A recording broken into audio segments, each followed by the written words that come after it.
The spade symbol resembles the outline of a tree. It looks like the shadow. The symbol comes to one point on top, and it's got a trunk. Now, the most memorable kind of tree is a Christmas tree. So from now on, the spade symbol will be represented by the image of a Christmas tree. In other words, when we see the spade symbol, we want to make sure that we think of a Christmas tree.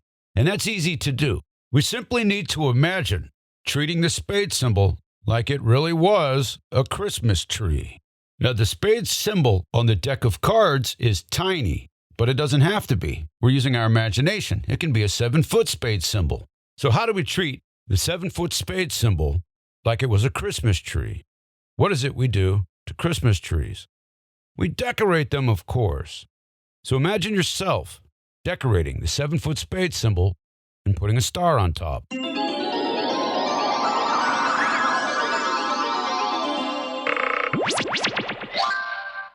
The heart symbol is going to be a heart-shaped wedding cake. So imagine the heart symbol on the card growing up into a giant, huge, heart-shaped wedding cake with the bride and groom standing on top. Now let's make the cake strawberry because the heart symbol is red. Now imagine yourselves putting your hands in the heart-shaped wedding cake, scooping up cake and taking a bite. For clubs, we're going to use an image of golf clubs for obvious reasons. And the club symbol itself kind of looks like 3 black golf balls on an upside-down golf tee. Close enough. So imagine yourself swinging a golf club at the club symbol itself, at the 3 black golf balls on the club symbol. See yourself hitting each ball with the golf club. What about the diamond symbol? That's easy. It looks like a baseball diamond. The diamond symbol also looks like the bases in a baseball diamond. So imagine you're at home plate getting ready to hit a home run. Then you hit a home run, run the bases, and stomp on the diamond symbol bases. I said hitting a home run. Now we need to pick a room or a section of your house for each one of the pictures to go in. The Christmas tree will go in the first room you pick. The wedding cake in the second room. The golf clubs in the third room, and the baseball diamond in the fourth. We also need a room for the face cards. So we're picking a total of 5 rooms in your house. The first room you pick will be your living room, because that's where the Christmas tree usually goes. The rest are up to you, but the rooms must be picked in a clockwise direction, from left to right, because we read from left to right. The rooms also must have at least 10 things in them, like tables, chairs, paintings, and whatever. But other than that, it doesn't really matter. The ideal rooms would be living room, kitchen, bathroom, bedroom, and some kind of office or storage. Start with your living room and pick 4 other rooms in a clockwise direction now.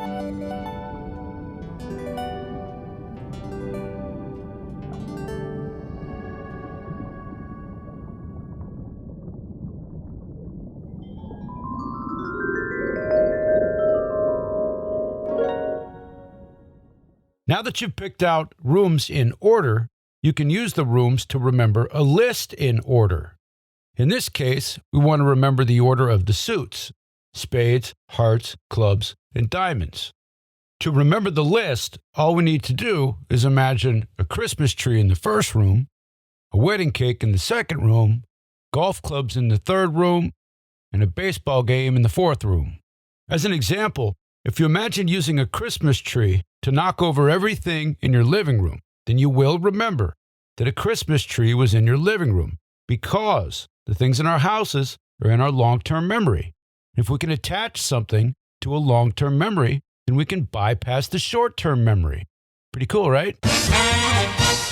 Now, it only takes a split second to imagine using a Christmas tree to flip over the couch or to knock the paintings off the wall. But for good measure, take a few seconds and imagine really making a mess with the Christmas tree in your living room now.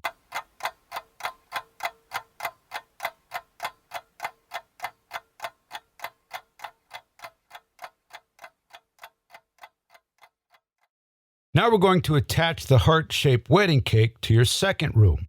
What is your second room? Get a clear image of it. Have you got it? Now pick out something in that room to smear with cake. Imagine yourself holding the giant heart-shaped wedding cake and ram the cake into the thing that you pick out in this room and smear it with cake.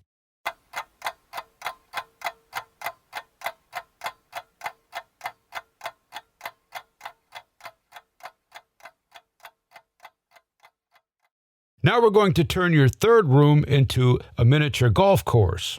This will be the clubs room. So imagine hitting a golf ball with a golf club into something in this room. Imagine yourself swinging the golf club in this room. Now, you can hit the golf ball into something, and that'll be memorable. But it'd be more memorable if the golf ball made the thing explode.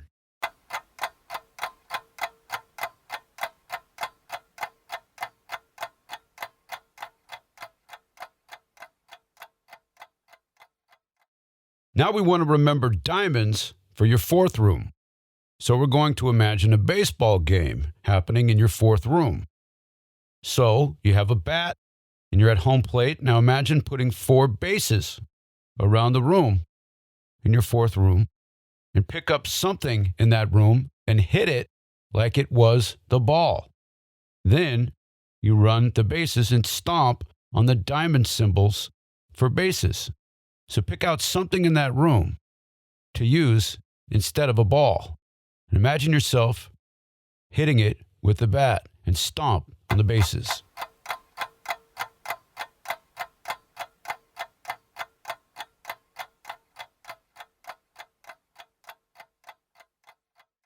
All right, let's see how well that worked. You used a Christmas tree to knock things over in one of your rooms. Do you have any doubt which room the Christmas tree is in? You smeared wedding cake on something. Do you have any doubt which room that was in? What about the golf clubs? Do you have any doubt which room you hit the golf ball in?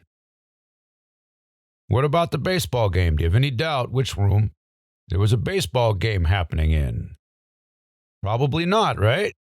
And what's really cool is you only imagine these things once, and yet you're probably going to remember forever. Now that we know the Christmas tree is in the first room, the heart-shaped wedding cake is in the second room, the golf clubs are in the third room, and the baseball diamond is in the fourth room, we can add to those images using a grouping technique. Let's start by adding images to the Christmas tree.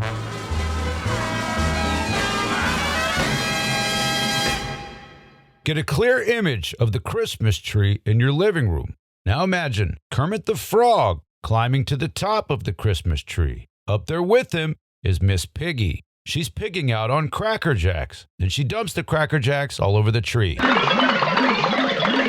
This is a grouping technique where we group images together to make them one image in the mind. It's like the Three Stooges.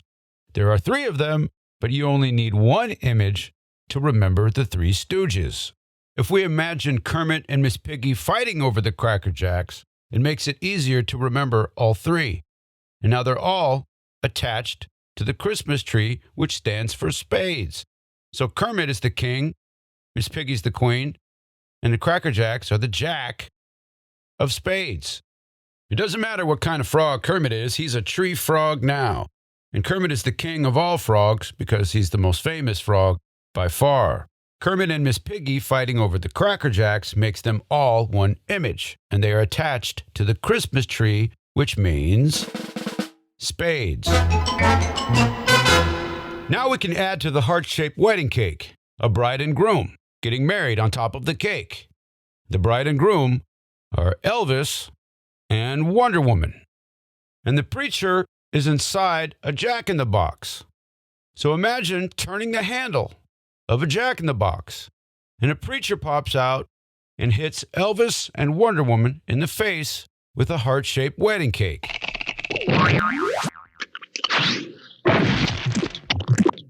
Elvis is known as the king of rock and roll, so Elvis is going to be the king of hearts because a lot of girls wanted to marry him. And Wonder Woman is the queen of hearts because, well, a lot of guys want to marry Wonder Woman. To get married, you need a preacher. And a preacher is inside the Jack-in-the-Box so that we can recall that a Jack-in-the-Box is the picture for the Jack of Hearts. Elvis, Wonder Woman, and the Jack-in-the-Box are linked together because the preacher hit Elvis and Wonder Woman in the face with the heart-shaped wedding cake. And this is all happening on the heart-shaped wedding cake, and the heart-shaped wedding cake stands for hearts. Now on to your third room, where you hit golf balls. In this room, imagine King Kong standing on a jack-o'-lantern and swinging a golf club at a giant queen bee that's trying to sting him. That's a scene from the King Kong movie where King Kong was standing on a building swatting at buzzing planes. In this movie, in the movie in your third room, King Kong is standing on a jack-o'-lantern and he's swinging a golf club at a giant queen bee that's buzzing him and trying to sting him. Well, let's just say that the queen bee is stinging him because that's more memorable. So King Kong is trying to defend himself with a golf club. Now, to remember that King Kong is standing on a jack-o'-lantern, which is a pumpkin with a face carved in it, you can imagine that there's a candle in the jack-o'-lantern and it's burning his feet. So imagine King Kong swinging a golf club at a giant queen bee that's trying to sting him while he's standing on a jack-o'-lantern.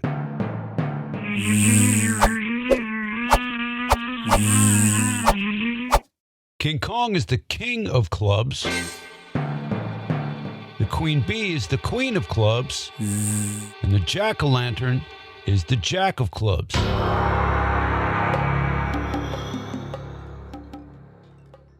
Now, on to the baseball diamond room, where we imagine playing a baseball game and stomping on the diamond symbols. Now, we know that Babe Ruth is the king of the baseball diamond. So Babe Ruth is going to be digging in a base with a jackhammer looking for diamonds. And Marilyn Monroe has her foot on the base. And Babe Ruth is going to give the diamonds to Marilyn Monroe, but he accidentally jackhammers her diamond-covered shoe. Marilyn Monroe is the movie star that sang "Diamonds Are a Girl's Best Friend." She also married a baseball player in real life. So Marilyn Monroe is the queen of diamonds. The jackhammer is the jack of diamonds. And the jackhammer was used to physically attach Babe Ruth to Marilyn Monroe and the diamond symbol base. Congratulations, you memorized 12 cards in just a little over 12 minutes. Let's review. Kermit, Miss Piggy, and the Cracker Jacks were attached to the Christmas tree, which stands for Spades. So Kermit, Miss Piggy, and the Cracker Jacks are the king, queen, and jack of spades. Elvis, Wonder Woman, and the Jack-in-the-Box were on top of the heart-shaped wedding cake. So Elvis, Wonder Woman, and the Jack-in-the-Box are the king, queen, and jack of hearts. King Kong was swinging a golf club at a queen bee while he was standing on a jack-o'-lantern. So King Kong, the queen bee, and the jack-o'-lantern are the king, queen, and jack of clubs. Babe Ruth was digging for diamonds in a diamond symbol base using a jackhammer. And he was digging for diamonds for Marilyn Monroe. And he accidentally jackhammered her diamond-covered shoe. So Babe Ruth, Marilyn Monroe, and the jackhammer are the king, queen, and jack of diamonds. Now those are all the pictures for the face cards. And the face cards are attached to the pictures for the suits. We put the pictures for the suits in 4 rooms of your house. The Christmas tree is in the first room. The wedding cake is in the second room. The golf clubs are in the third room. And the baseball diamond is in the 4th room. So in Act 1, we attached the pictures for the face cards to the pictures for the suits, and we put them in 4 rooms of your house. But we picked out 5 rooms. So now is where your 5th room comes in. We're going to use your 5th room to learn what to do with the other 4 rooms. In Act 2, we'll pick 10 different things in 5 different rooms and use those things for memory storage with this technique I like to call the Smart House.